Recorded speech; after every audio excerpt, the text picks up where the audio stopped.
Assalamualaikum warahmatullahi wabarakatuh.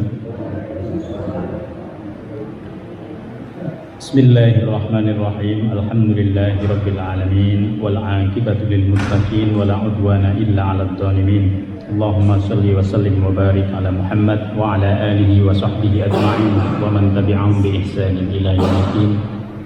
Yang sama-sama kita hormati para sesepuh, para tokoh masyarakat, para ahli ilmu, ahli ibadah, baik yang berasal dari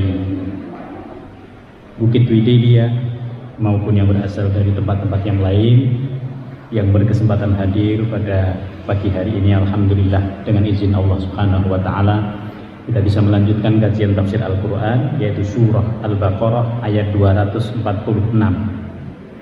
Surah Al-Baqarah 246.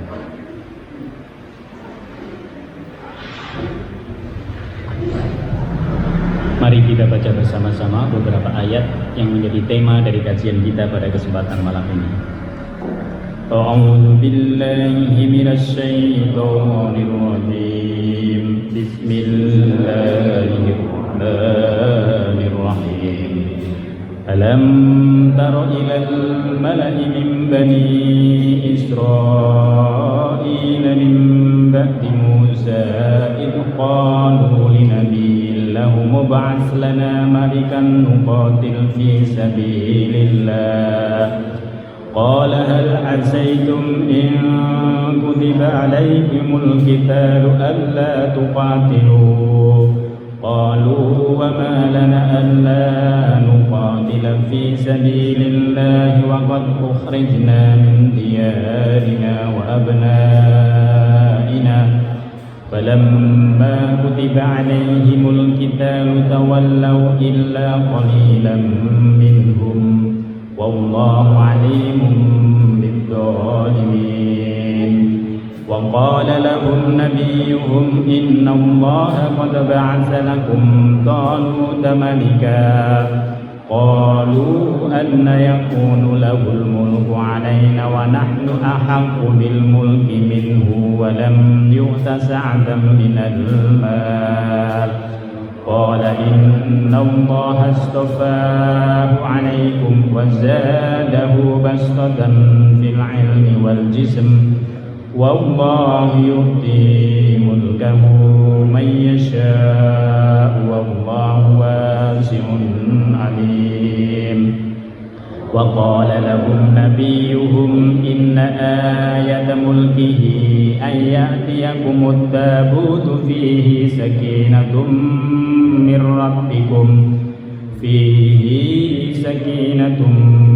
ربكم وبقية مما ترك آل موسى وآل هارون تحمله الملائكة إن في ذلك لآية لكم إن كنتم مؤمنين.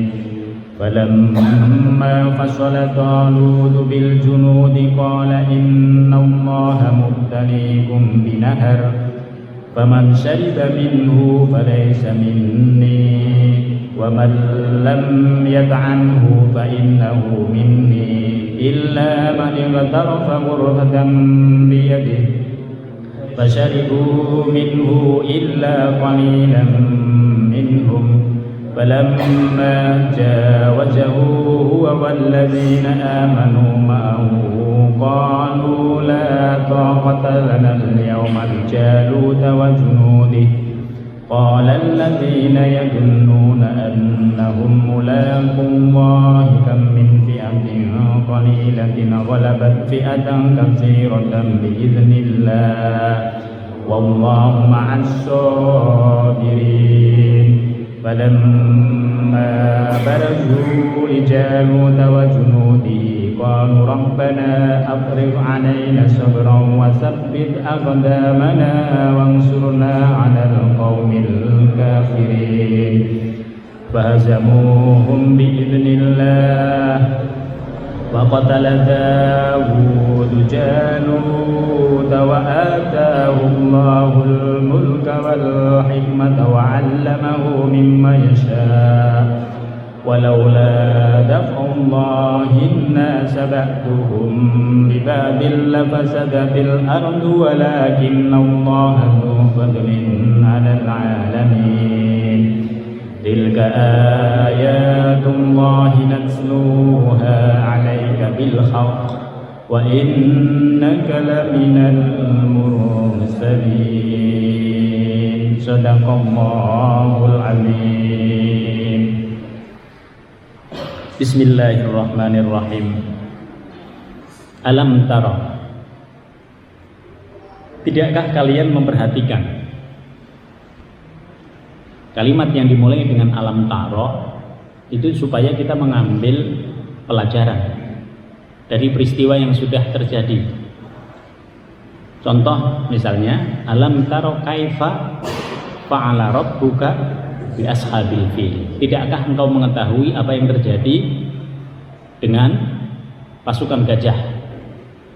Apa yang dilakukan oleh Allah Subhanahu wa taala kepada pasukan gajah? Jadi ada peristiwa yang besar yang secara akal kebenaran itu bisa kalah, tapi ternyata kebenaran itu dimenangkan oleh Allah. Semua kalimat dalam Al-Qur'an yang ada dimulai dengan alam taro, alam taro, alam taro, supaya kita bisa mengambil pelajaran. Banyak pelajaran yang bisa diambil di situ. Nah, pada kesempatan ini, karena minggu yang lalu kita berbicara tentang salah satu unsur yang ada dalam keluarga itu adalah jihad di jalan Allah. Kalau dulu jihad di jalan Allah itu dengan perang. Nah, sekarang jihad di jalan Allah itu bermacam-macam. Antara lain menegakkan kalimat Allah, memelihara masjidnya Allah. Kita beramai-ramai untuk memakmurkan masjid, itu bagian dari kita berada dalam jihad di jalan Allah. Nah, di sini dikatakan, alam taro, tidakkah kalian melihat ilal mala'i, kepada kaum Bani Israel. Perhatikan mereka. Al-Mala' itu siapa? Al-Mala' ini adalah tokoh-tokoh utama dari kaum Bani Israel. Biasanya masyarakat itu digerakkan oleh tokoh utamanya di mana-mana. Dalam sebuah komunitas itu selalu saja itu ada tokoh-tokoh utamanya. Tokoh utamanya inilah yang berfungsi nanti menggerakkan masyarakat. Lihatlah kepada tokoh-tokoh utama mim Bani Israel, dari kaum Bani Israel. Biasanya tokoh utama ini bermacam-macam unsurnya. Ada orang yang punya pengaruh dengan kekuasaan dia, ada orang yang punya harta, karena dengan harta itu dia mempengaruhi yang ada di situ, ada yang dengan ilmu, mungkin yang lain juga ada unsur yang lain, tapi tiga ini selalu ada. Maka di sini dikatakan, perhatikan kepada tokoh-tokoh utama dari kaum Bani Israel. Mimba di Musa, setelah masanya Nabi Musa alaihissalam. Nah, kita harus lihat. Kalau Bapak Ibu tidak melihat tafsir, maka tidak tahu nih masa siapa ini. Disinilah ada Nabi nanti setelah Nabi Musa alaihissalam, ada ribuan Nabi. Tapi yang dimaksud dengan ayat ini adalah Nabi Samuel. Jadi ada Nabi itu namanya Samuel. Di antara Nabi-Nabi kaum Bani Israel ada Uzair, ada banyak lagi Nabi yang lain. Ketika Samuel ini menjadi Nabi, itu qalu li nabiyyin, yaitu ketika orang-orang yang menjadi tokoh masyarakat ini berkata kepada Samuel, li nabiyyin, kepada seorang nabi. Lahum, bagi mereka. Apa kata orang-orang yang menjadi tokoh masyarakat ini? Ib'ats lana malikan nuqatil fi sabilillah. Jadi pada waktu itu Samuel mengajak orang-orang Bani Israel untuk jihad dengan cara berperang. Samuel ini sendiri adalah orang yang ahli ilmu karena dia seorang nabi, dan dia menjadi qadhi, menjadi orang yang menghukumi dan menghakimi masalah-masalah yang ada di situ. Jadi semua permasalahan, terutama permasalahan riba yang sering dilakukan oleh orang-orang Bani Israel, itu nanti dibawanya itu kepada Samuel, dan nanti Samuel di situ memutuskan. Inilah antara lain tugas dari seorang nabi, memutuskan persoalan-persoalan yang menjadi masalah di dalam umatnya di situ. Ketika mereka datang kepada Samuel, orang-orang ini mengatakan, ib'ats lana malikan nuqatil fi sabilillah. Angkatlah seorang raja di antara kami, niscaya kami akan nuqatil fi sabilillah, kami akan ikuti dia untuk berperang di jalan Allah. Apa ini maksudnya? Maksudnya mereka tidak puas dengan Samuel sebagai pemimpin mereka atau sebagai qadhinya. Mereka pengen yang namanya pemimpin itu seperti raja-raja di tempat yang lain, yaitu orang yang punya banyak harta, orang yang punya banyak pengaruh. Maka mereka menawarkan kepada Samuel tadi, pilihlah di antara kami ini raja, pilihlah di antara orang-orang kaya ini, lalu kami akan berperang di bawah mereka, di bawah pemerintahan mereka. Dijawab oleh Samuel, qala hal asaitum in kutiba alaikumul qitalu alla tuqatilu. Apa iya begitu? Samuel mengatakan, jangan-jangan jika nanti sudah ada, kalian memilih seorang pemimpin dari kalian, lalu datang perintah Allah Subhanahu wa taala untuk perang, kalian tidak perang juga, sebagaimana sekarang kalian enggan untuk perang. Jadi dulu perang ini adalah pengecualian dalam rangka untuk menegakkan hak. Jadi kalau orang perang dulu itu menegakkan hak. Dalam agama Islam, di antara haknya itu adalah hak beragama. Maka perang ini kadang diperlukan, tapi situasinya situasi pengecualian.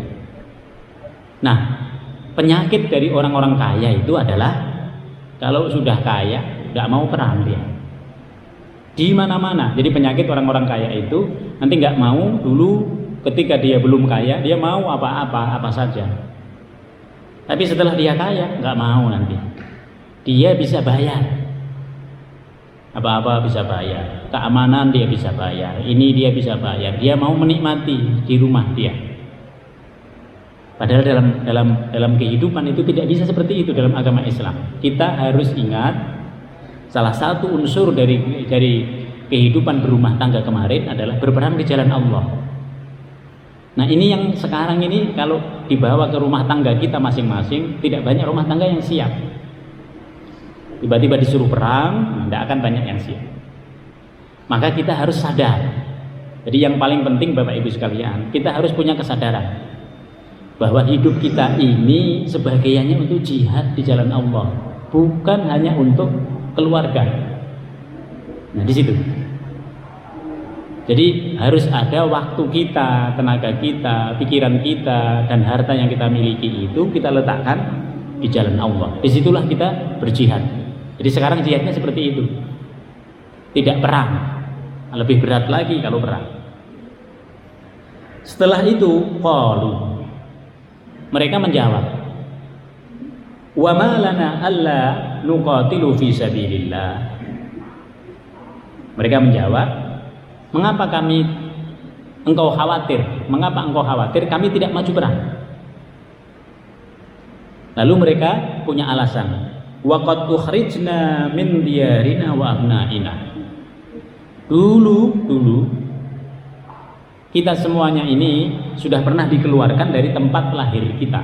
Jadi sebelumnya itu ada kezaliman. Mereka harus keluar dari tempat kelahiran mereka. Wa abnaina, mereka juga harus tinggalkan anak-anak mereka karena mereka perang.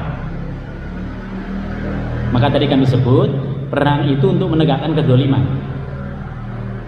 Mereka beralasan dulu, padahal dulu itu keadaan mereka berbeda dengan keadaan sekarang.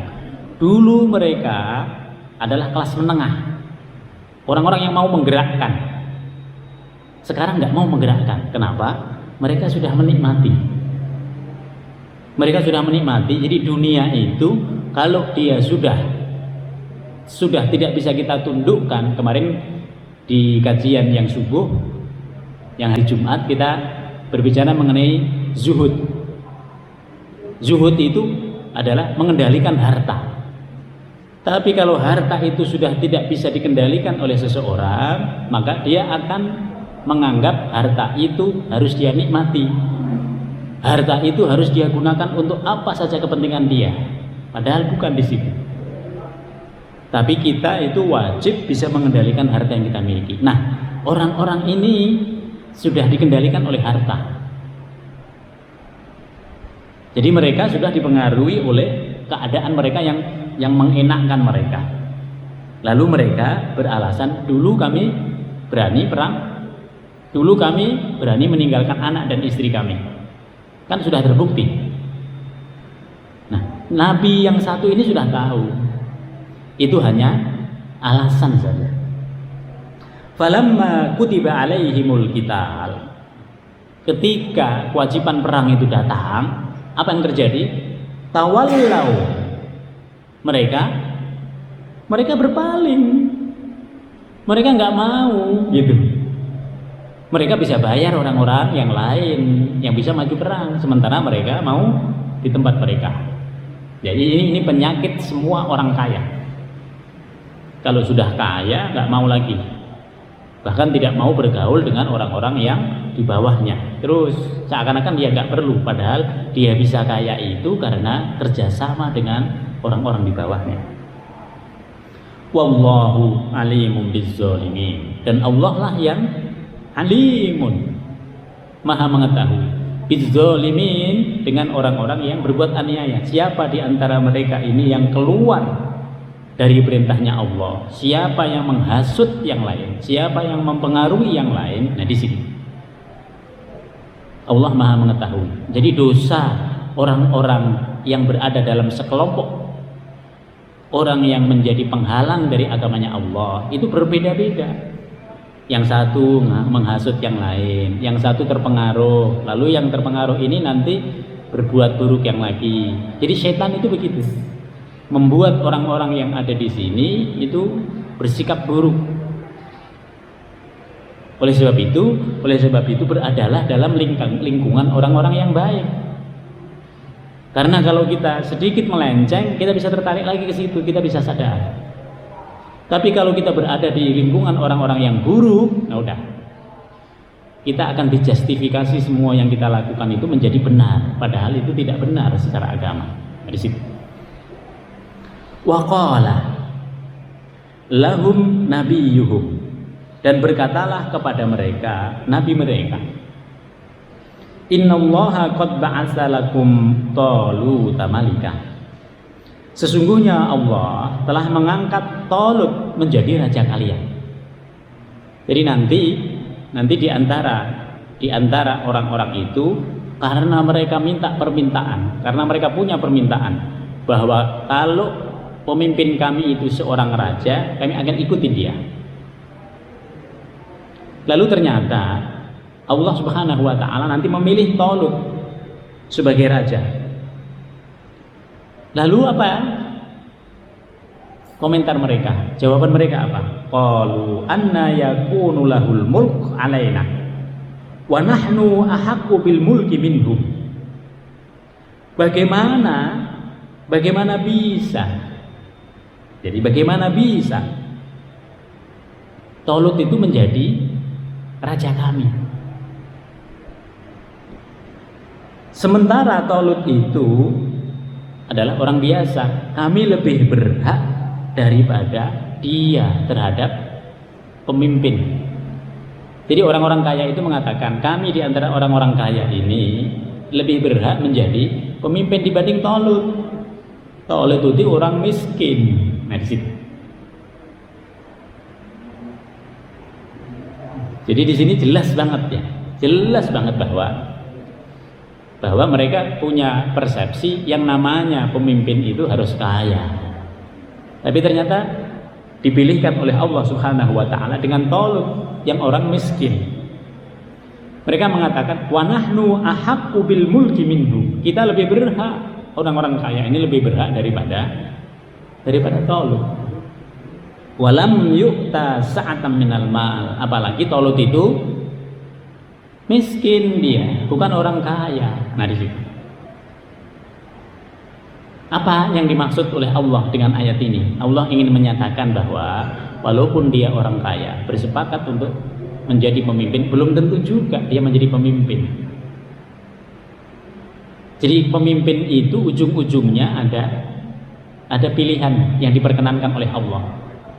Mereka memang berusaha, tapi perkenan itu tetap pada Allah. Maka banyak orang yang kaya raya nggak jadi pemimpin, walaupun dia sudah mencalonkan. Nah di situ. Qala innallaha astafahu 'alaikum wa zadahu bastatan fil ilmi wal jism. Nabi ini menjawab, Allah telah memilihkan kepada kalian seorang raja. Apa kriteria dari seorang raja itu? Wazatahu bastatan fil ilmi wal jism. Raja itu memiliki keistimewaan di dalam ilmu pengetahuan dan dia adalah orang yang lebih kuat fisiknya.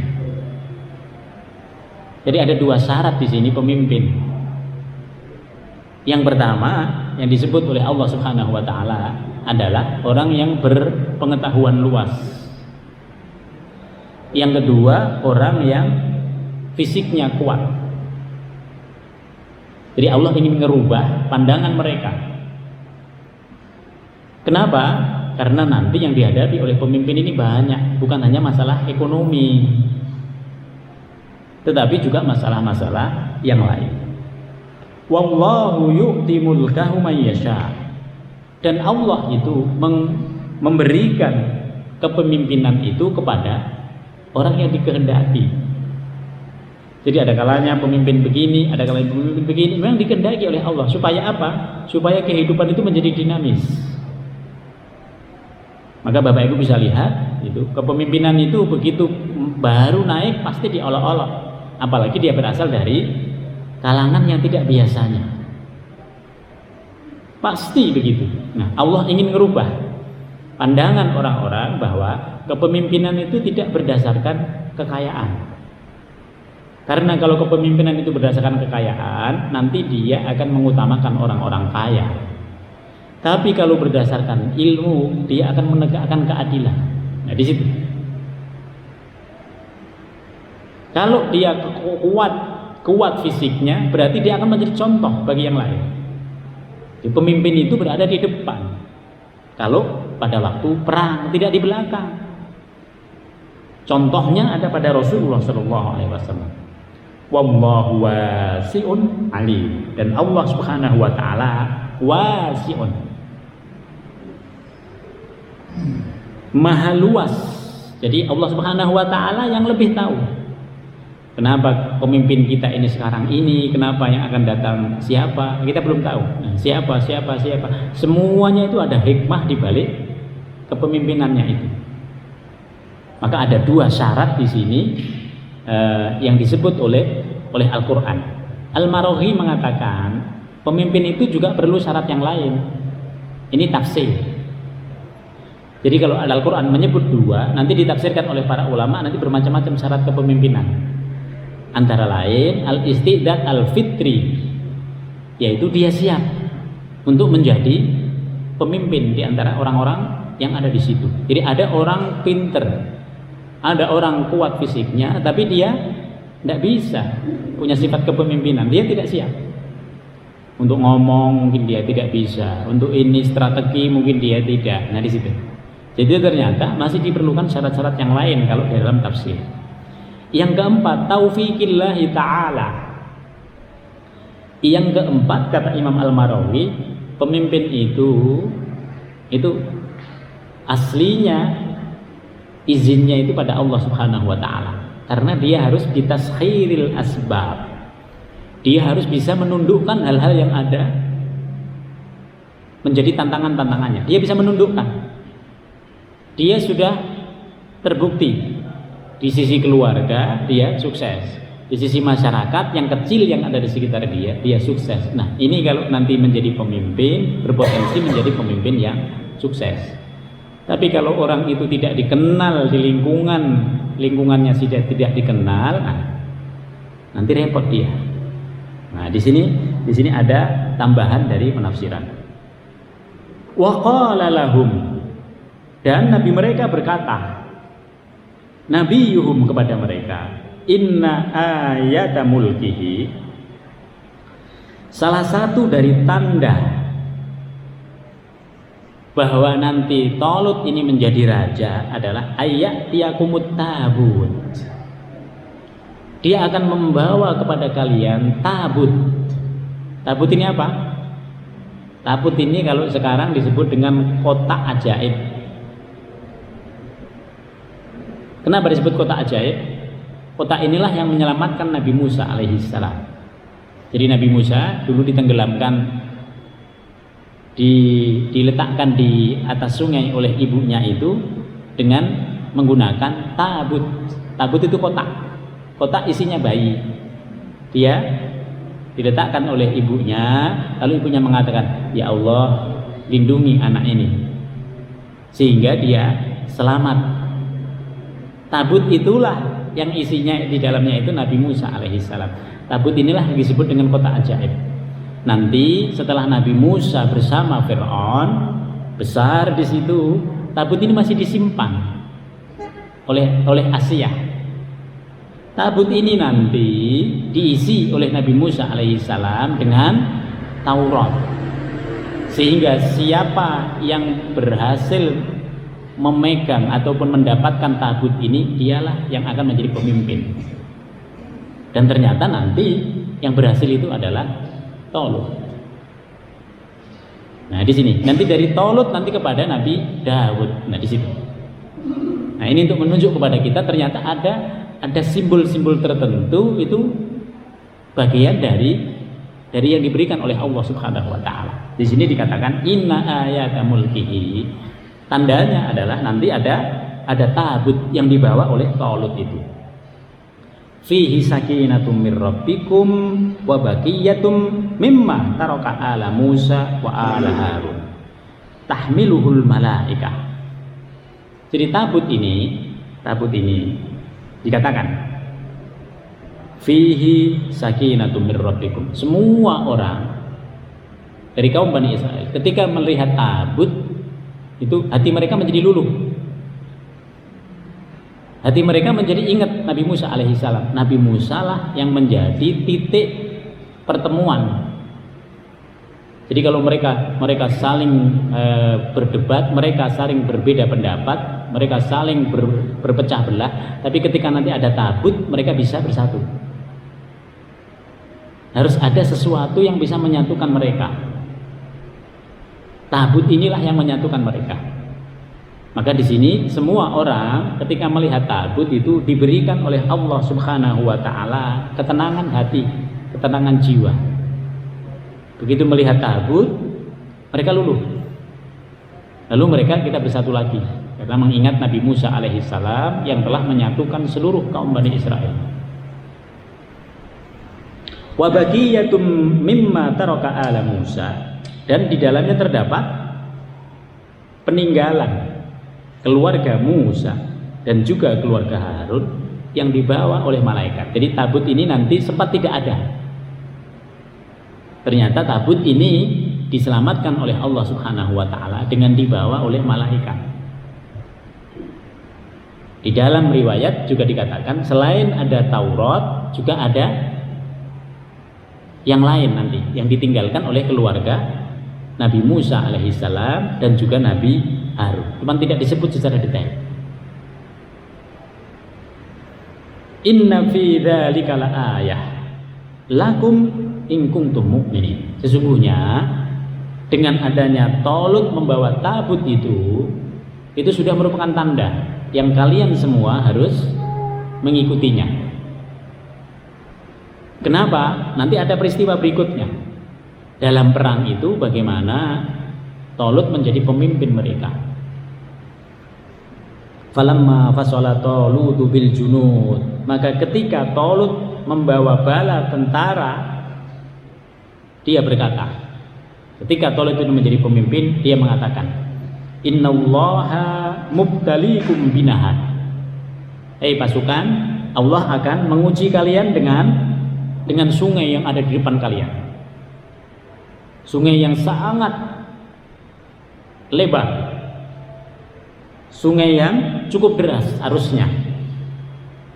Faman syariba minhu falaysa minni. Siapa yang menyeberang sungai yang panjang ini, yang panjang, jadi lebar ini.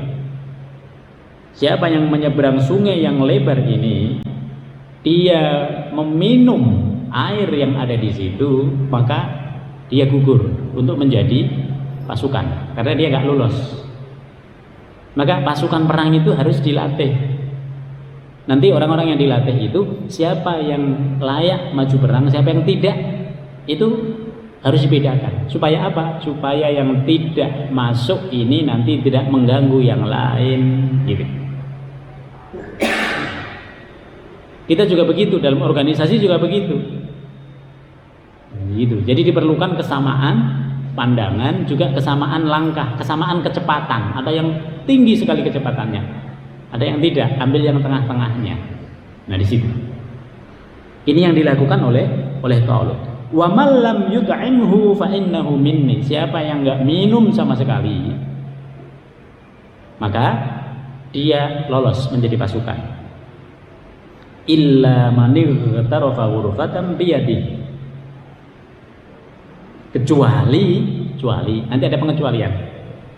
Dia memang sudah tidak kuat sama sekali, lalu menciduk dengan tangannya itu untuk minum sedikit air. Jadi kadang bahasa kita, Ibu, ya, orang yang punya satu kesalahan jangan langsung udah ditolak, dilihat dulu ini kesalahannya fatal apa tidak. Nah di situ. Jadi nanti ada tentara-tentara itu yang memang sudah tidak kuat lagi dia. Kalau dia tidak minum seciduk tadi, dia nggak bisa. Maka dia dalam keadaan terpaksa itu dia meminum seciduk. Dia tidak minum semaunya. Yang tadi kan minum dengan semaunya karena untuk menguatkan badan dia. Ini tidak. Ini sekedarnya saja. Ya, di sini artinya bahwa ada peringkat-peringkat orang itu. Ada yang taat betul kepada perintahnya Allah, ada yang dia maunya taat, tetapi keadaan dia itu memaksa begitu. Ada yang sejak awal memang nggak taat. Jadi ini tiga kelompok yang selalu ada pada manusia. Kita dalam semua perkumpulan juga begitu. Kemudian setelah itu, falamma jawazahu huwa walladzina amanu ma'ahu. Ketika Talut ini bersama orang-orang yang beriman berhasil menyeberangi sungai tadi, qala alladzina yadunnuna annahum mulaqullah. Berkatalah mereka orang-orang, qala alladzina yadunnuna, yang mereka itu meyakini annahum mulaqullah, bahwa mereka akan bertemu dengan Allah. Apa ini artinya? Kalau kita betul-betul ikhlas dalam perjuangan gitu, kalau betul-betul ikhlas kita melaksanakan sesuatu, kita akan mengatakan nanti Tuhan tidak tidur, Allah tidak saring. Pokoknya kita yang penting ikhlas, nanti keikhlasan itu akan dibalas oleh Allah Subhanahu wa ta'ala. Jadi orang-orang yang yakin bahwa perjuangan dia ini murni karena Allah, seandainya mereka nanti dalam peperangan itu diwafatkan oleh Allah, mereka akan ketemu langsung dengan Allah. Kalau enggak, ya mereka akan terima takdirnya Allah Subhanahu wa ta'ala. Maka di sini dikatakan orang-orang yang betul-betul ikhlas seperti itu, mereka mengatakan, kam min fi'atin qalilatin ghalabat fi'atan katsiratan biiznillah. Berapa banyak pasukan-pasukan ataupun fi'ah, berapa banyak kelompok-kelompok yang kecil mengalahkan kelompok-kelompok yang besar.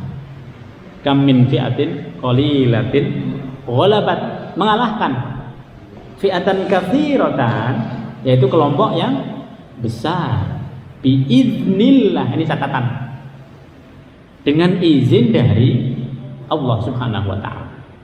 Jadi tadi disebut salah satu daripada syarat untuk menjadi pemimpin adalah kekuatan jasad. Maka kekuatan jasad ini di sini fungsinya.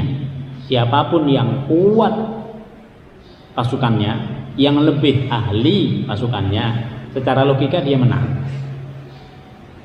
Tapi harus dilihat, ada faktor yang lain.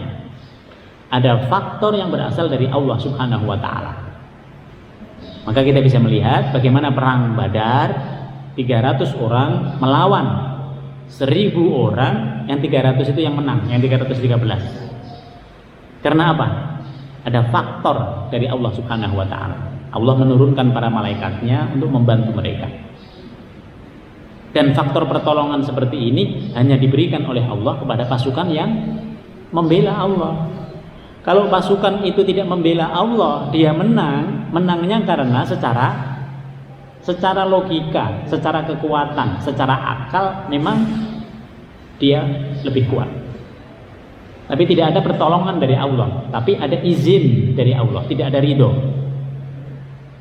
Maka kalau orang yang berada di jalan Allah itu menang, ada ridho dari Allah. Tapi kalau orang-orang yang tidak berada di jalan Allah itu mereka yang menang, maka apa yang terjadi? Mereka ada dalam hukum sebab akibat yang benar. Mereka dapat izin dari Allah Subhanahu wa taala, tapi mereka tidak mendapatkan ridhonya. Di situ bedanya. Sama dengan kita.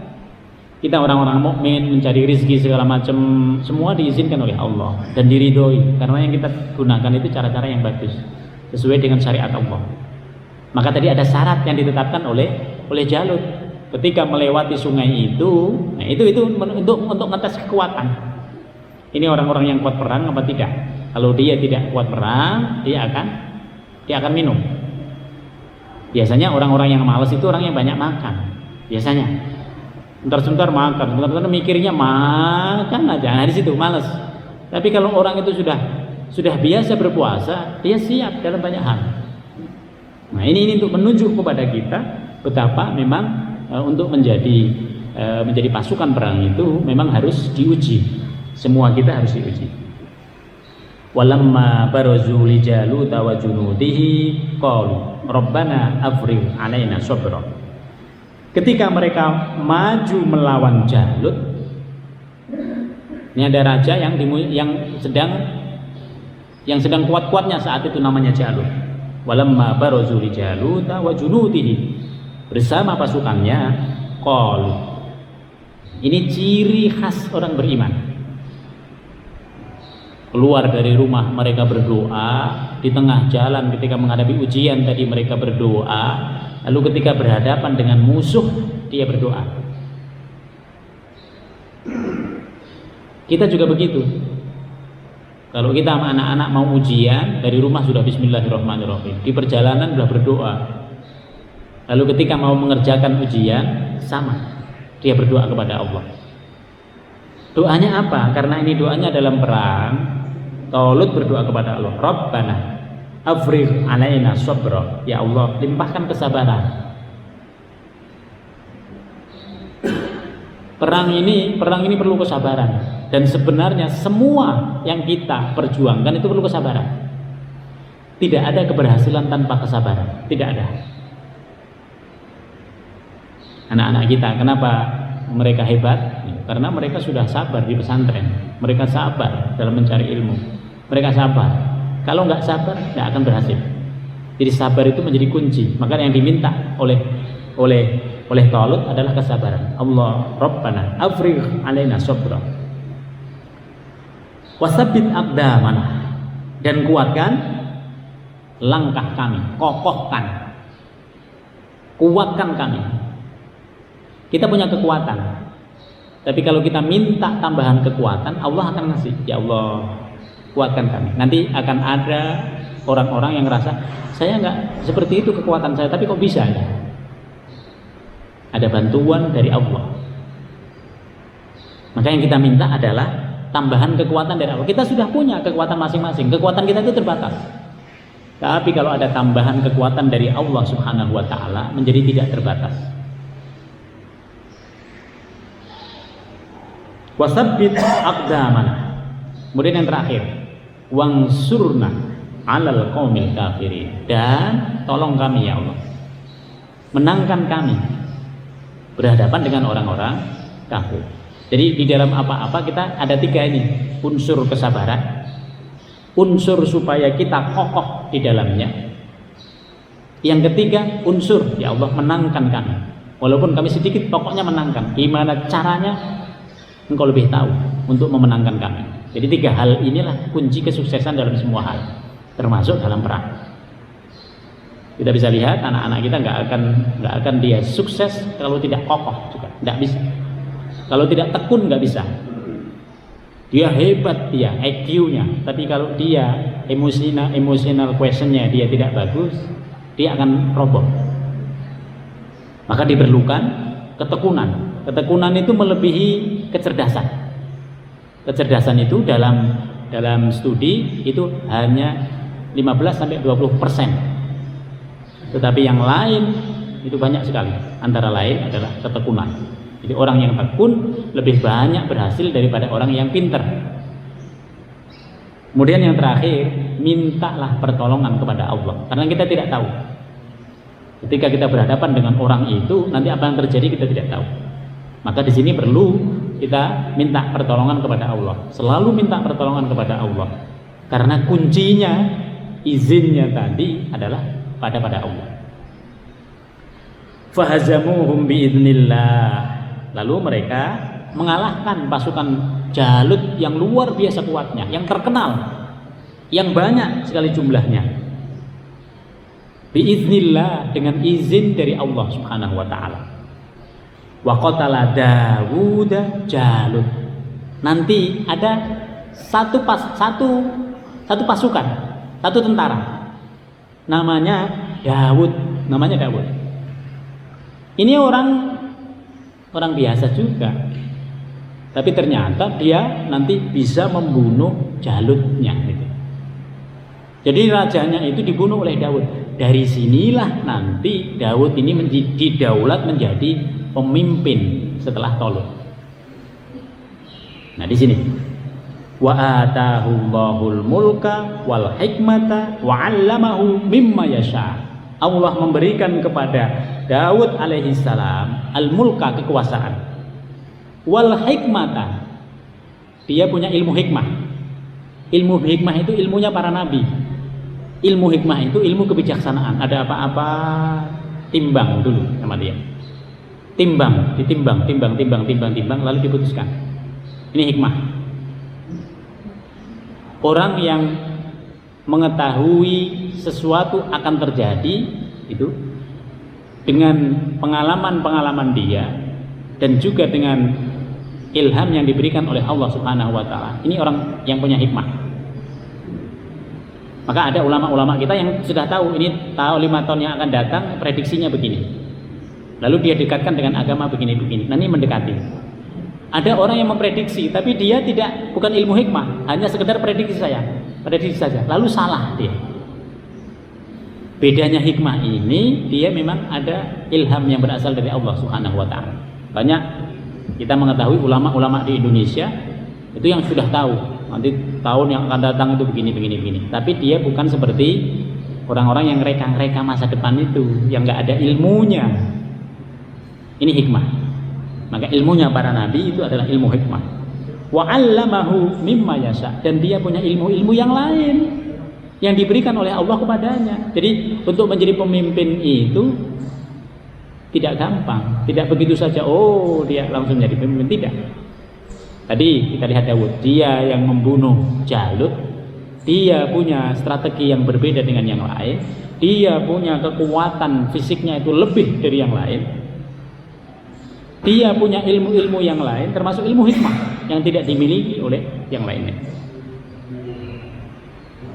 Walaula daf'ullahi an-nasa ba'dahum biba' la fasadatil ardh. Sekiranya Allah Subhanahu wa taala melindungi terus sebagian dari manusia, tidak memberi kesempatan yang lain untuk naik, maka bumi ini akan rusak. Seandainya yang jadi pemimpin itu hanya orang-orang kaya tadi, itu ujung-ujungnya akan hancur. Kenapa? Karena mereka kaya, nanti mereka banyak sekali minum-minuman keras, semaunya, ugal-ugalan di dalam memimpin rakyatnya dari situ. Maka yang begini ini harus digilir oleh Allah Subhanahu wa taala supaya keadilan itu terjadi. Maka ketika kezaliman itu terjadi dalam satu negeri, pemimpinnya itu akan dijatuhkan di mana-mana. Nah, ini yang disebut dengan walaula daf'ullah. Seandainya Allah tidak memberikan kekuatan kepada yang lain untuk mengalahkan yang itu, bumi ini akan rusak. Kepemimpinan ini akan rusak karena dipimpin oleh orang-orang yang zalim. Dan itu sebabnya adalah kekayaan tadi. Wallahu dzu fadlin 'alal alamin. Dan Allah lah yang memiliki karunia atas seluruh alam ini. Maka semuanya harus kita kepada Allah. Apa-apa harus kepada Allah. Jangan lupa Allah dalam semua usaha kita. Jangan lupa Allah. Jangan lupa 3 hal tadi. Lihat kekuatan kita, harus sabar, harus tekun. Yang terakhir, minta kepada Allah. Tilka ayatullahi natsluha 'alaika bil haqq. Semua ini cerita tentang Talut dan juga Nabi Daud alaihissalam, yang orang biasa lalu menjadi pemimpin ini adalah tanda-tanda kebesaran Allah yang dibacakan oleh Allah. Natsluha, kalau Allah menggunakan tala, ini ceritanya cerita bukan karangan, cerita yang benar terjadi. Kita semua bisa mengambil pelajaran dari itu. Maka dikatakan natsluha bil haqq. Ini adalah cerita yang benar adanya, terjadi. Wa innaka laminal mursalin, dan sesungguhnya engkau Muhammad, Allah ingin menegaskan, sungguh engkau itu bagian dari orang-orang yang diutus oleh Allah. Apa artinya? Nabi Muhammad itu yang ngajari Allah. Nabi Muhammad itu punya ilmu dari Allah. Nabi Muhammad itu dikuatkan badannya. Jadi badannya Nabi Muhammad itu berlipat dari badannya para sahabat. Itu juga dari Allah. Nabi Muhammad itu punya ilmu hikmah yang tidak dimiliki oleh siapapun, karena itu memang berasal dari Allah. Karena itu Nabi itu memang berbeda. Makanya kita harus belajar semuanya. Apa yang ada dalam Al-Quran ini kita pelajari supaya apa? Supaya kita bisa mencontoh kehidupan para Nabi yang mereka itu memang semuanya dikaruniakan oleh Allah. Kita enggak. Kita harus berusaha. Kalau kita pengen menjadi orang yang sukses, menjadi pemimpin, menjadi apa-apa, syaratnya sudah ada tadi di dalam surat yang kita bahas. Demikian Bapak Ibu sekalian, semoga Allah Subhanahu wa taala mengaruniakan apa yang kita usahakan itu senantiasa diberkahi oleh Allah, dimudahkan oleh Allah, disukseskan oleh Allah Subhanahu wa taala. Anak-anak kita juga begitu. Semoga 3 syarat tadi menjadi syarat yang bisa dimiliki oleh anak-anak. Karena dengan itu mereka mendapatkan kesuksesan yang bukan hanya diizinkan oleh Allah untuk meraihnya, tetapi juga diridhoi, karena anak-anak kita berada dalam fisabilillah, di jalan Allah Subhanahu wa taala. Mari kita tutup dengan bacaan doa. Bismillahirrahmanirrahim. Alhamdulillahirabbil alamin, hamdan na'imin hamdan syakirin, hamdan yuafi ni'amahu wa yukafi mazidah. Ya Rabbana lakal hamdu kama yanbaghi li jalalikal karim wa li sultanik. Allahumma barik lana fi majlisina hadza wa barikna fi usratina wa barikna fi dzurriyyatina wa barikna fi ilmina rabbana innaka afuwwun karim tuhibbul afwa fa'fu anna. Allahumma ij'al jam'ana hadza jam'an mubarakan wa marhuma wa tafarruqana min ba'dihi tafarruqan ihsanan ma'suma. Subhanakallahumma bihamdika nasyhadu an la ilaha illa anta nastaghfiruka wa natubu ilaik. Subhana rabbika rabbil izzati amma yasifun wa salamun alal mursalin walhamdulillahi rabbil alamin.